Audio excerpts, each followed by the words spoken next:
బట్టతలతో బాధపడుతున్నారా? ఆధునితనమైన పద్ధతిలో hair transplantation చేయబడును. Face clinic, Hyderabad. నమస్కారం, సుమన్ టీవీకి స్వాగతం. సీతారాముల వారి కళ్యాణం ఒక అద్భుతమైన ఘట్టం. అది చూసి తీరాల్సిందే కానీ వర్ణించే సఖ్యం కానిది. అటువంటి సీతారాముల వారి కళ్యాణం రోజున వివాహం కాని స్త్రీ పురుషులు ఎవరైనా మంచి భర్త గాని మంచి భార్య గాని దొరకాలంటే ఆ రోజున ఎటువంటి పరిహారాలని పాటిస్తే మంచిది? ఈ విషయాన్ని తెలియజేసేందుకు మనతో పాటు ఉన్నారు ప్రముఖ జ్యోతిష్య పండితులు బ్రహ్మశ్రీ నందిబట్ల శ్రీహరి శర్మ గారు. గురుగారు నమస్కారం అండి. వాగర్థావివ సంపృక్తౌ వాగర్థ ప్రతిపత్తయే జగతః పితరౌ వందే పార్వతీ పరమేశ్వరౌ. సదాశివసమారంభాం శంకరాచార్య మధ్యమాం అస్మదాచార్య పర్యంతం వందే గురు పరంపరాం. ఆదిత్యాయ చ సోమాయ మంగళాయ బుధాయ చ గురుశుక్ర శనిభ్యశ్చ రాహవే కేతవే నమః. గురుగారు, ఈ అద్భుతమైనటువంటి సీతారాముల కళ్యాణం రోజున వివాహం కాని వారు ఎటువంటి పరిహారాలను పాటిస్తే వారికి ఎటువంటి అడ్డంకులు లేకుండా సవ్యంగా వివాహం జరిగే అవకాశం ఉంటుంది? శ్రీరామనవమి దాదాపు రాముల వారు జన్మించి 5000 సంవత్సరాలు గడిచిన తర్వాత కూడా ఈ రోజుకు కూడా రాముల వారిని సీత అమ్మవారిని తలుచుకుంటూ ఉంటాం.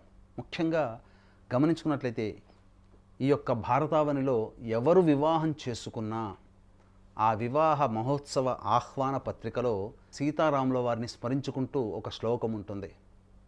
కాబట్టి ఆ శ్లోకాన్ని మనం చెప్పుకుంటుంటాం. అంటే ఆదర్శ దాంపత్యానికి పార్వతీ పరమేశ్వరులను చెప్పుకున్నా ఈ యొక్క భూలోకంలో ఎవరు పార్వతీ పరమేశ్వరుల దాంపత్యాన్ని చూసి ఉండరు. ఎందుకంటే వారు గొప్ప ఉన్నతమైనటువంటి స్థానంలో ఉన్నవారు.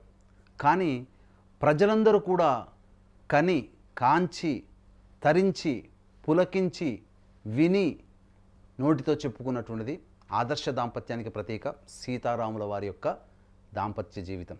కాబట్టి ఈ యొక్క సమాజంలో ఏ ఆడపిల్లకైనా రాముల వారి అంతటి భర్త లభించాలి అని చెప్పి, ఎందుకనంటే అంత గొప్పగా అంత ప్రేమ, ఏకపత్ని వ్రతం. ఈ రోజుల్లో ఎవరుంటారండి? భార్య దూరం అయిపోతే ఇంకొక వివాహం చేసుకునే వాళ్ళు ఉన్నారు. అలాగే ఏ పురుషుడికైనా కానీ సీత లాంటి అమ్మవారు, ఎందుకంటే తన మాటకి ఎదురు చెప్పనటువంటిది, భర్త యొక్క శ్రేయస్సుని కోరుకొని ఎంతటి భోగలాలసమైనటువంటి జీవితం కంటి ముందు కనబడుతున్నా తృణప్రాయంగా గడ్డి పరకతో సమానంగా పక్కకు పెట్టి ఎంతటి మోహనాడుడైనటువంటి ఎంత పరాక్రమవంతుడైనటువంటి రావణాసురునైనా పక్కకు పెట్టింది.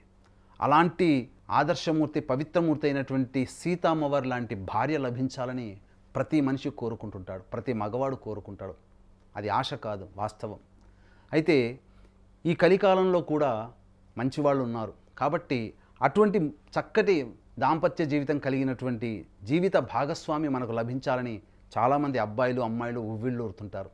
అయితే ఈ శ్రీరామనవమి రోజున చిన్న పరిహారం పాటించినట్లయితే తప్పకుండా మీకు ఆదర్శ దాంపత్యం జీవితం కలిగినటువంటి జీవిత భాగస్వామి మీకు లభిస్తారు. చేయాల్సిందల్లా కూడా శ్రీరామనవమి రోజున ఇక్కడ మీరు శ్రీరామ కళ్యాణం, సీతారాముల వారి కళ్యాణ ఘట్టాన్ని రామాయణంలో ఉంటుంది. ఆ ఘట్టాన్ని 27 సార్లు పారాయణం చేసి, ఉదయమే శ్రీరామనవమి రోజునే పారాయణం చేసి, సీతారాముల వారి కళ్యాణం మధ్యాహ్నం 12 గంటలకల్లా ముహూర్తం, అభిజిత్ ముహూర్తంలో జరుగుతుంటుంది. కాబట్టి ఆ అభిజిత్ ముహూర్తంలో మీకు దగ్గరలోని సీతారాముల వారి యొక్క దేవాలయానికి కానీ లేదా ఎక్కడైనా వాడవాడలా పెళ్లి పందిర్లు వేసుకొని ఆ యొక్క సీతారాముల యొక్క వివాహం జరుపుతుంటారు. ఆ వివాహ మహోత్సవంలో వీలైతే మీ గోత్రనామాదులు నమోదు చేసుకోండి. లేకపోతే అవకాశం లేకపోతే కనీసం ఆ సీతారాముల వారి కళ్యాణ ఘట్టాన్ని మీరు లైవ్గా మీకు దగ్గరలో ఉన్నటువంటి మంటపంలో, కళ్యాణ మంటపంలో జరుగుతున్నటువంటి కళ్యాణ మంటపంలో మీరు వీక్షించండి. ముఖ్యంగా తలంబ్రాలు పోసేటువంటి ఘట్టాన్ని మాత్రం పులకిస్తూ మీరు చూడండి. మీకు తప్పకుండా అచిరకాలంలోనే ఆ సీతారాముల వారి యొక్క దివ్యానుగ్రహంతో మీకు తప్పకుండా మంచి జీవిత భాగస్వామి లభిస్తారు అనడంలో ఏమాత్రం సందేహం లేదు. ఎందుకంటే సాక్షాత్తు లక్ష్మీ అమ్మవారి అంశ సీత, సాక్షాత్తు విష్ణు అంశ సంభూతుడు రాముల వారు. అందుకనే నవగ్రహాల్లో శుక్రుడు ఈ యొక్క దాంపత్యకారకుడు, వివాహకారకుడు. ఇట్టి దాంపత్యకారకుడైనటువంటి శుక్రునికి అధిష్టాన దేవత లక్ష్మీదేవి కాబట్టి, అలాగే కష్టాలు సమసిపోవడానికి విష్ణువు కారకుడు కాబట్టి మీ యొక్క పెళ్లి ప్రయత్నాల్లో వచ్చేటువంటి కష్టాలన్నీ తొలగిపోయి వివాహకారకుడైనటువంటి శుక్రునికి అధిష్టాన దేవత లక్ష్మి సాక్షాత్తు కాబట్టి ఆ లక్ష్మి యొక్క అనుగ్రహంతో మీకు వివాహం కుదురుతుంది ఈ ఘట్టం ద్వారా అని చెప్పి చెప్పడంలో ఏమాత్రం సందేహం లేదు. వీక్షించేటువంటి ప్రేక్షకుల్లో కూడా అవకాశం ఉంటే వివాహం కావాల్సినటువంటి అబ్బాయిలకి అమ్మాయిల కోసం ఈసారి శ్రీరామనవమి రోజున కాశీలో విశేషమైనటువంటి కార్యక్రమాలు వివాహం కావాల్సిన అబ్బాయిలకి అమ్మాయిలకి జరిపించడం జరుగుతుంది. అవకాశం ఉన్న వాళ్ళు కార్యక్రమ తదనంతరం కాంటాక్ట్ చేసి మీ గోత్రనామాలు నమోదు చేసుకోండి. గురుగారు, మరి సీతారాముల వారి అనుగ్రహానికి ఈ రోజున ఎటువంటి పరిహారాలని పాటిస్తే మంచిది? సీతారాముల వారి యొక్క అనుగ్రహాన్ని పొందాలి అని అనుకున్నప్పుడు ఈ ఇద్దరికి సంబంధించినటువంటిది 2 చిన్న పరిహారాలు పాటించాలి. ఏంటంటే, లలిత అమ్మవారి అంశతో జన్మించిన వారు శ్రీరాముల వారు. యథార్థం, ఎన్ని కష్టములు ఉన్నా ఆ కష్టములన్నీ తొలగిపోవాలి, సమస్యలన్నీ సమసిపోవాలి, ఇబ్బందులన్నీ దూరం అయిపోవాలి, కష్టాలన్నీ తొలగిపోవాలి. ఇలాంటి అనుకునే వాళ్ళు ఏ సమస్య ఉన్నప్పటికీ కూడా లలితా సహస్రనామ పారాయణాన్ని మీరు 5 సార్లు పఠించండి. శ్రీరామనవమి రోజున 5 సార్లు పఠించి మీరు ఏదైనా ఒక స్వీట్ నైవేద్యంగా పెట్టండి. తరువాత స్వామివారికి మీరు అభిషేకం చేసే సందర్భంలో పసుపు నీటితో అభిషేకం చేయండి. శ్రీరాముల వారికి పసుపు రంగు వర్ణం అంటే మహా ఇష్టం.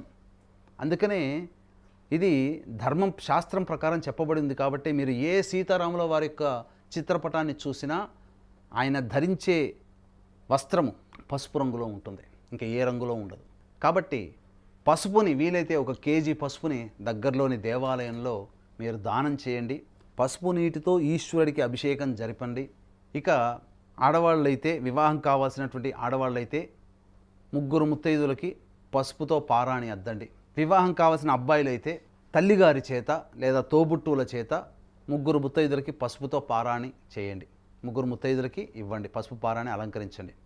ఈ విధంగా చేసినట్లయితే తదనంతరం సీతారాముల వారి కళ్యాణ ఘట్టాన్ని మీరు వీక్షించండి. ఈ విధంగా మంచి జరుగుతుంది.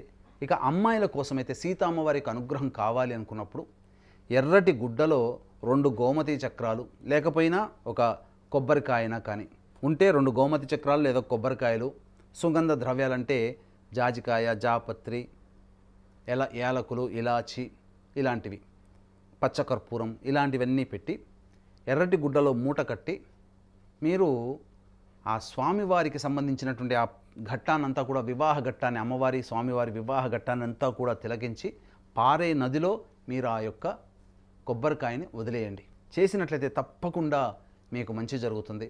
ధన్యవాదాలు గురుగారు.